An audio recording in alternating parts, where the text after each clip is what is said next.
수영장 물 속에는 많은 미생물들이 있기 때문에 조심해야 되는 경우가 있습니다. 수영장 물은 법적으로 기준이 정해져 있습니다. 수질 관리에 있어서 그 중에서 이제 대장균 검출에 대한 내용이 있고요. 하지만 대장균 검출은 일반적으로 현미경으로 하지 않고 그 검출 방법이 있습니다. 간접적인 방법으로 하죠. 구글에 수영장 물 속의 미생물을 검색을 하면은 여러 가지 미생물들이 많다는 걸 알 수 있죠.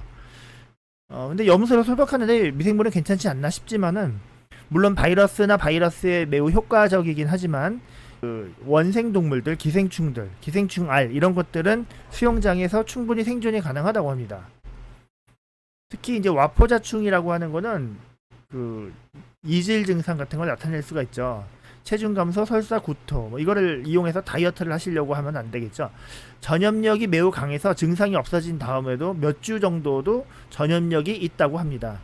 이렇게 생겼고요. 이렇게 생긴 걸 오늘 한번 수영장물을 검사해서 찾아보겠습니다. 톡소플라스마 곤디 같은 경우는 이제 그 수영장 물 속에 있을 수 있는데 고양이 매개이기 때문에 뭐 사실 사람한테 큰 문제는 안 되긴 하지만 임산부는 조심을 해야 되겠습니다. 네, 이렇게 생겼습니다. 아메바증은 그 특히 수영장 외에도 호수 이런데 조심해야 되거든요. 특히 따뜻한 곳, 따뜻한 휴양지 아니면 여름철 조심해야 되고 코에 물이 들어가지 않도록 조심해야 됩니다. 각종 아메바는 이제 생긴 건 이렇게 그냥 만화에 나오는 캐릭터처럼 생겼지만은 얘들 무섭습니다. 이렇게 뇌수막염을 일으킬 수가 있고 특히 이제 그 파울러 아메바증이라고 하는 거는 우리나라에는 없지만 이게 치사율이 97%나 되기 때문에 한때 화제가 됐었죠. 하지만 지금도 많이 있기 때문에 항상 다른 나라에서 수영을 할 때는 조심해야 됩니다. 약간 아메바가 이제 이렇게 생겼고요. 기타 이제 그 일부 대장균이 염소 소독에 저항을 한다고 하는데요. 특히 이제 뭐 녹농균 같은 경우는 수영장에서 감염돼서 급성 웨이드 오염을 일으킨다고 합니다. 대장균은 이제 이런 식으로 생겼고 녹농균 이렇게 생겼고요. 염소 소독제가 이제 아무래도 희석이 될 수가 있습니다. 어떻게 희석되냐면은 사람들이 소변이나 땀 같은 거를 조금씩 흘리잖아요. 수영장 안에서. 미국 질병통제예방센터 통계에 의하면은 성인 5명 중 1명이 수영장 이용 시 물속에서 슬쩍 소변을 본다고 하는데 우리나라는 어떨지 모르겠네요. 그래서 염소 소독제가 이런 인체 체액에 포함된 요산이나 요소와 만나면은 이게 증발되기 때문에 염소 농도가 낮아져서 세균이 증식을 할 수 있다고 합니다. 그래서 그 수영장도 사람이 너무 많으면은 조심해야 됩니다. 호텔 수영장처럼 그냥 사람이 띄엄띄엄 있다면 모르겠는데 워터파크 이런 데는 조심해야 되겠죠. 그래서 이제 다음 영상에서 제가 구독자분 한 분께서 특수 경로로 보내주신 수영장물 그걸 가지고 현미경 검사한 거를 보여드리겠습니다. 수영장물 검사입니다. 9월 1일에 개장을 했고 9월 8일에 취수를 했습니다. 밤 8시에 취수를 했습니다. 수영장물은 눈의 점막에도 들어가고 귓구멍 그 다음에 간혹 입에 들어가기도 하죠. 많은 사람들이 오고 가면서 정확하게 소독이 되는지 개런티가 되지 않고요. 외부에서 많은 이물질들이 들어갈 수도 있고 소독약이라든지 염소 이런 것들을 또 넣겠죠. 여러 사람들의 체세포라든지 온갖 오물이 섞여 있을 수 있습니다. 겉보기에는 맑아 보이기 때문에 부유물을 찾기가 힘들 것 같습니다. 500cc 안에 분포가 틀릴 수 있기 때문에 가급적이면 샘플을 여러 개를 채취해서 슬라이드 4개에다가 커버글래스 2개씩 해서 총 8개의 샘플을 만들도록 하겠습니다. 그 다음에 스포이드로 뽑을 때마다 조금씩 흔들어서 섞어서 가급적이면 무작위로 랜덤하게 샘플을 뽑을 수 있도록 하겠습니다.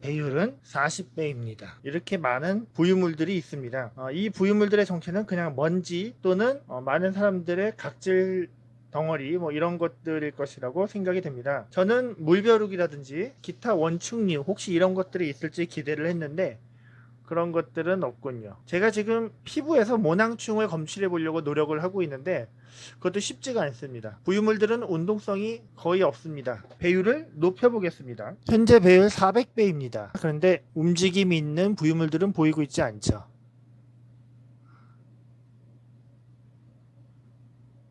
여기 자세히 보시면 배율 조금 높여볼게요.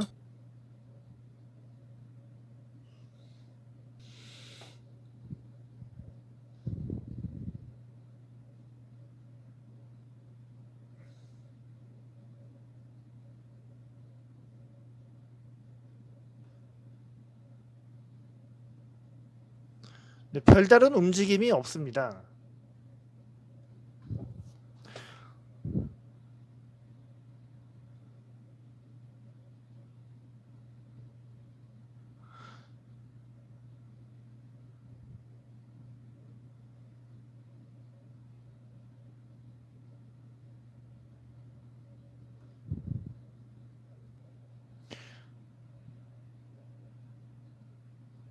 순수하게 움직이는 부유물은 거의 없고요. 지금 요거 아주 작은 거 보이시죠? 이거 말고는 특별히 보이는 것이 없습니다. 대부분은 그냥 먼지들. 이렇게 현미경 분석은 한계가 있고요. 화학 분석이 필요하지 않을까 싶습니다. 안전성을 검사하기 위해서는 화학 성분에 대한 검사가 필요하고요. 현미경상에서는 균이 보이지는 않습니다. 균이나 원충류는 지금 보이고 있지 않습니다. 그리고 부유물이나 물방울이 있어도 약간 흘러가는 모습은 보이지만은 막 진동하지는 않습니다. 우리가 식물이라든지 아니면은 백신 뭐 여러 군데에서 봤죠. 부유물들이 막 꿈틀꿈틀거리는 것들, 진동하는 것들, 그런 것들은 이렇게 물 속에 있는 부유물들하고는 완전히 다른 성질의 것이죠. 순수하게 떠있는 흘러가는 부유물은 움직임이 이 정도밖에 안 됩니다. 이렇게 진동을 심하게 한다거나 그렇지가 않습니다.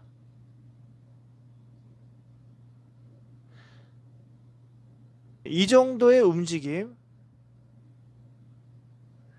진폭이 크지가 않죠. 그냥 이거는 흘러가는 거거든요. 근데 그동안 우리가 봐왔던 식물 세포 아니면은 백신 용액 안에 있던 그런 것들은 좀 많이 움직였죠. 꿈틀꿈틀거리고. 현재 수영장 속에 부유물을 관찰하고 계십니다. 원충류나 세균 이런 거는 보이고 있지 않습니다. 다음 샘플로 넘어가겠습니다. 또 다음 슬라이드에서 저배율로 관찰을 하는데 제가 이 커버 글래스하고 슬라이드 글래스를 아무리 닦고 뭐 말리고 해도 대기 중에 있는 먼지가 저절로 묻는 거 그런 거는 어쩔 수가 없고 그 다음에 분명히 수영장 물 안에도 먼지가 포함이 되어 있을 겁니다. 사람들로부터 각질들도 떨어져 있을 거고 이런 것들이 그냥 봤을 때 각질 같죠. 각질.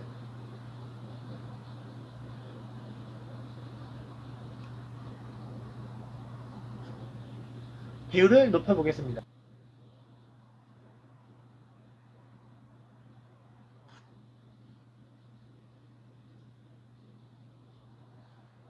자, 다른 슬라이드 역시 그냥 먼지들과 각질 같은 것들밖에 보이지 않습니다.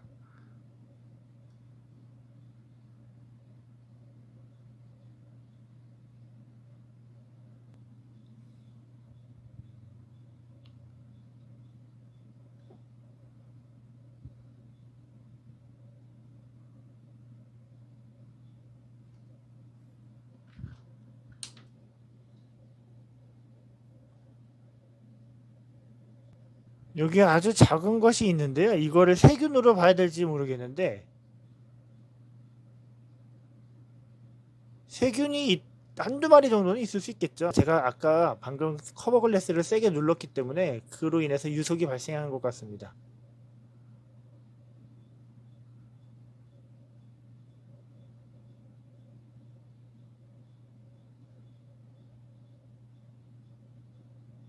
꼭 불개미 같아 보이잖아요. 불개미란 뜻은 아니고요. 불개미처럼 이렇게 보이는 것들이 흘러가고 있는데 이것들은 혹시라도 세균일 수도 있을 것 같습니다.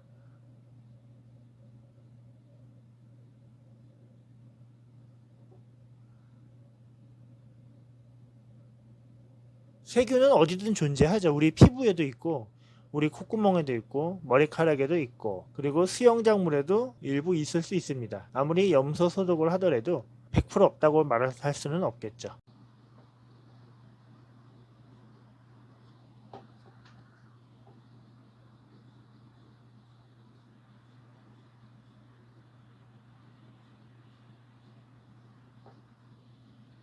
제가 지금 거의 한 40분 넘게 아까 보여드렸던 슬라이드 글래스 외에도 다른 것들을 더 추가로 샘플을 뽑아서 계속 봤는데요. 이제 눈이 빨개질 것 같습니다. 근데 특별하게 보이는 것은 없었습니다. 근데 이 수영장 물이 얼마나 많습니까? 이거를 그냥 일부 샘플 가지고 전체 수영장 물 중에 500cc는 굉장히 적은 양이고요. 그 500cc 중에서도 제가 뽑은 몇 방울은 또 더더욱 작은 양이죠. 안에 어떤 것이 있다면은 그것이 발견될 확률이 적겠죠. 전체 수영장 물 중에 아주 극소수의 어떤 뭐 이물질이 있다 그러면은 그 정도의 양 가지고 우리한테 어떤 영향을 줄 수 있을까 그런 생각이 들고요. 랜덤 샘플링을 했을 때도 쉽게 검출이 될 정도면은 우리한테 안 좋은 영향을 일으킬 수 있는 거겠죠. 실제로 이 현미경으로 어떤 이물질을 관찰하는 게 이렇게 쉽지가 않거든요. 제가 개울물을 웅덩이물을 떠봐도 그냥 먼지가 대부분이고 이렇게 쉽게 원충류라든지 반가운 생물들이 쉽게 보이지는 않습니다.